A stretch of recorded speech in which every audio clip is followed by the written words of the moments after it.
right, here are my picks. I was just informed that I'm not allowed to pick myself because you should never bet against yourself. So I was going to go with myself, but I've been informed that I'm not allowed to do that. So, Group 1, I'm going with Bill Lowen.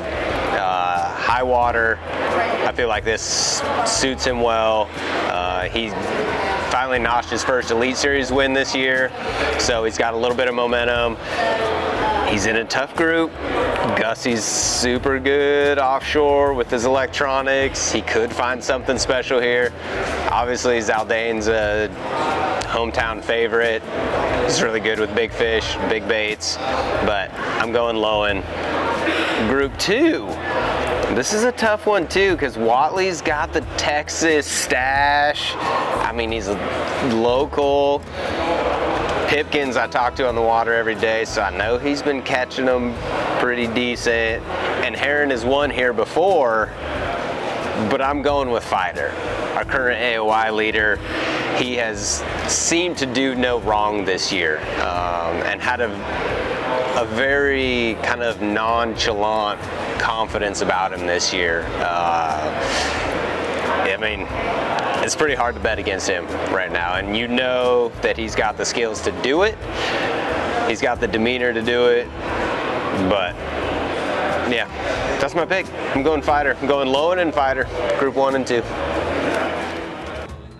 For Group 1, I'm going to take Brandon Polinick. He's fishing really good right now, super versatile guy. I think we're going to see a little bit of shallow, a little bit of deep going on. I think he'll have a good tournament. In Group 2, I'm actually going to pick Chad Pipkins. I think if a guy could stay offshore and completely commit to it and ignore the bushes, they can win the tournament, even though I know 90% of the fish are in the bushes. I think the biggest ones aren't. I think he'll commit to not going up there, and if he can catch even 13 bass out there over 3 days, he might win this tournament. So those are my picks. Group 1, I'm going to go with Bill Lowen. I had a friend from Wisconsin message me this morning and asked, is this going to be a Bill Lowen grinder tournament? And yes, I think that it is, and so that's why I'm choosing Bill. Group 2, got to go with Fighter, man. He's one of my best friends on the road here, and I stay with him all year, and the guy can do no wrong this year. It's been unbelievable. It's good to see, but I think he's ready to have a big tournament at the Classic, and it wouldn't be surprising to me to see him finally win one of these big tournaments.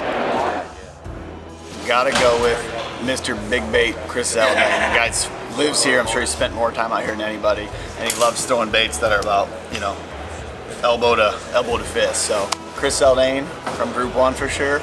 And Group 2, I'm gonna have to go with the guy with some history, Mr. Matt Heron. I think he won a derby here.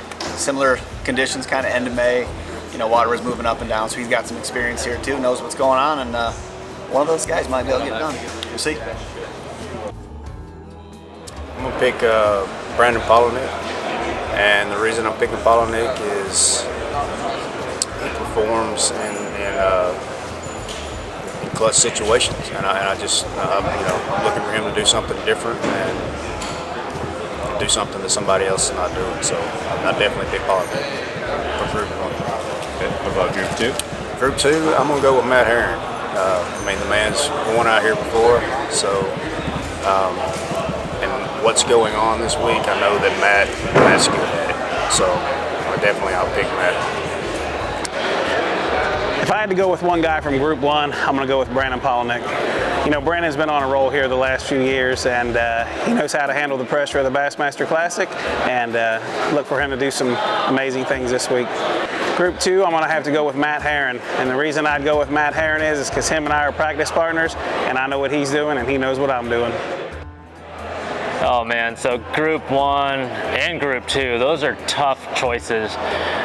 Man, I'd like to pick Brandon because Brandon's Brandon. He'll always catch him. I picked Bill Lowen for the bass prediction, so I picked Bill Lowen only because there's 4 feet of water, it's 4 feet high, it's 4 feet of water in the woods, and we all know how good he is at tough fisheries and a flipping stick. I'd really like to pick Gussie because there are some big smallmouth in here, but I think I'm gonna go with BP, and I say this because I talked to him and he had a tough practice, and nothing is more dangerous than a guy that has tried just about everything for 3.5 days during the sport's biggest event, the Bassmaster Classic. I know he's tried it all. We didn't go into detail.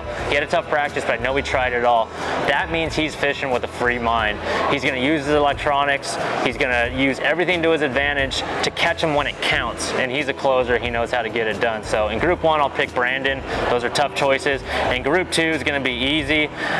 Well, not that easy. Seth Feider's on a roll. He's absolutely amazing on tough fisheries as well. But I'm going to have to go with Matt Herron. Again, 4 feet of water in the bushes. That dude is deadly with a flipping stick. He fishes slow. He fishes methodically. I know he's going to go on his Lake Master mapping and carefully select the coves and the creeks he's going to fish. And it's never by accident. He's never in an area because, oh, you know, hey, the wind's blowing into it or something. He's always looking at his map. He always knows if the fish are hanging out a quarter of the way back, 3/4 of the way back, all the way in the back, or if his mapping is showing him a little turn or a little cut. He's a very smart shallow water angler, and that's what it's going to take partially to win the Bassmaster Classic. So if I can't pick myself, it's going to be those 2 dudes. Good luck to the rest of the guys. I'm thinking it's going to be Bill Lowen. It's a shallow power fishing deal in the bushes. He's really comfortable here. He had a great tournament when I won in the Texas Toyota Bass Classic. I think it's going to be Lowen. Group 2, believe it or not, I'm not going to pick myself. Just because I got a lot of confidence in this guy, Brad Watley. He's an East Texas boy, really setting up for his kind of deal. The lake's totally different than when I won here. I've had a decent practice, but I've talked to Brad, and I really think Brad's going to have a tremendous classic.